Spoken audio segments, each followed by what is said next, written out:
ডিম কারি রান্নার জন্য পাতিলে ডিম বসিয়েছি। এতে সামান্য লবণ দিয়ে দিব, এতে করে ডিমের খোসা সহজে উঠে যাবে। আর এদিকে ডিম সেদ্ধ হতে হতে কাঁঠালের কোয়াগুলো কেটে নিব। কাঁঠালের আঠা যাতে হাতে না লাগে এজন্য হাতে আর বটিতে তেল লাগিয়ে নেব।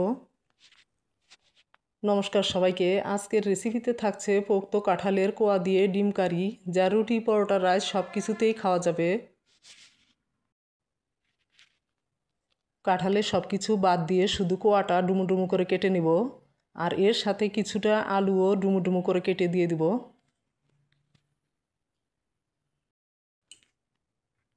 সবগুলো সবজি কাটা হয়েছে, সবগুলো ডিমও খোসা ছাড়িয়ে কেচিয়ে নিয়েছি। এখন কিছুটা বাটা মশলা রেডি করে নেব।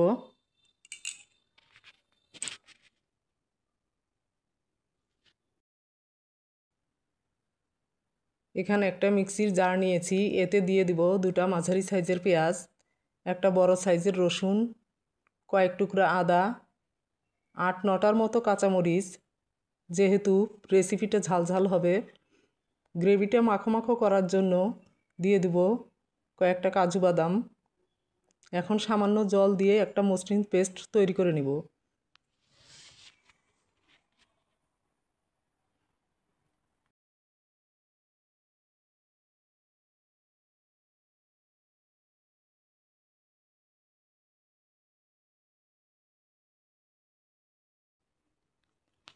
ঠিক এমন একটা পেস্ট হবে।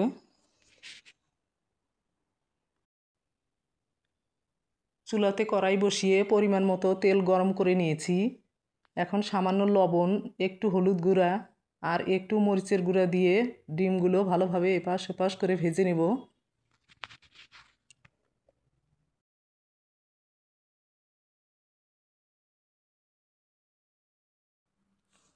ডিমগুলো ভালোভাবে ভাজা হয়ে গিয়েছে, এখন তুলে নিব।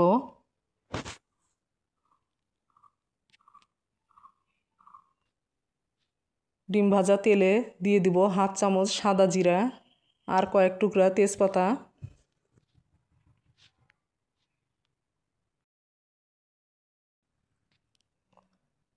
ফোড়ন থেকে ভাজা স্মেল বেরোলে দিয়ে দিব পেঁয়াজ কুচি। পেঁয়াজগুলো খুব ঝিরি করিনি, একটু মোটা করে কেটে নিয়েছি।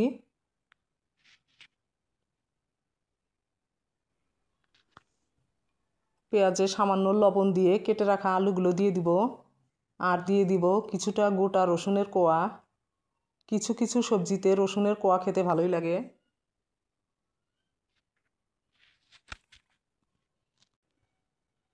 এখন একটু নাড়াচাড়া করে ঢেকে দেব, যাতে করে আলুগুলো ভাজার সাথে সাথে সেদ্ধ হয়ে যায়।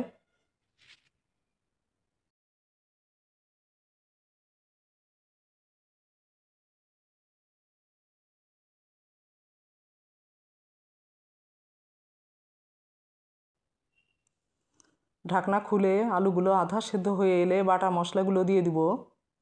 বাটি ধুয়ে সামান্য জলও দিয়ে দিব, যেহেতু কিছুটা গুঁড়া মশলা পড়বে।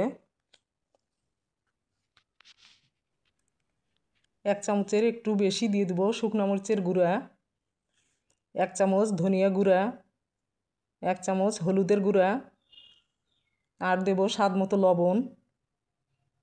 এখন সব কিছু একটু কষিয়ে নিব।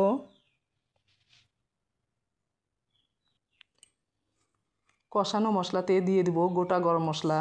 এতে আছে গোলমরিচ, লং, সাদা এলাচ, কালো এলাচ আর কয়েক টুকরা দারুচিনি।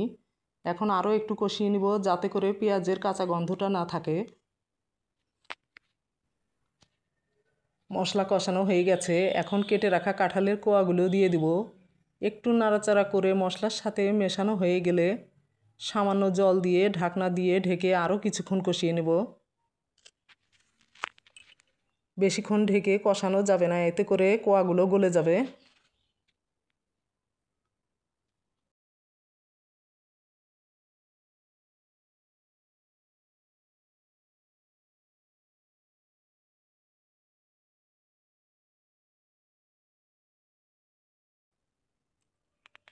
মশলার সাথে কোয়াগুলো কষানো হয়ে গেছে, এখন পরিমাণ মতো জল দিয়ে দিব।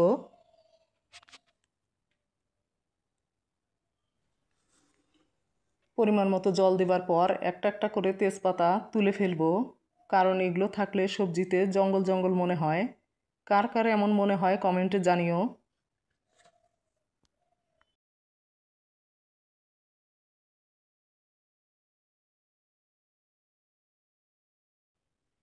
ঝোল ফুটে এলে ভেজে রাখা ডিমগুলো ছেড়ে দিব।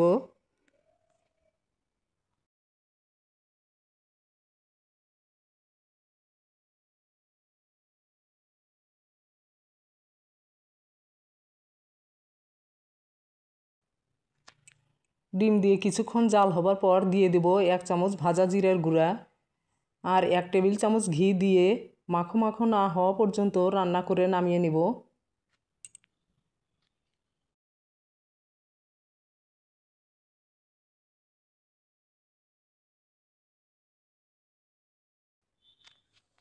তৈরি হয়ে গেল পোক্ত কাঁঠালের কোয়া দিয়ে ডিম কারি।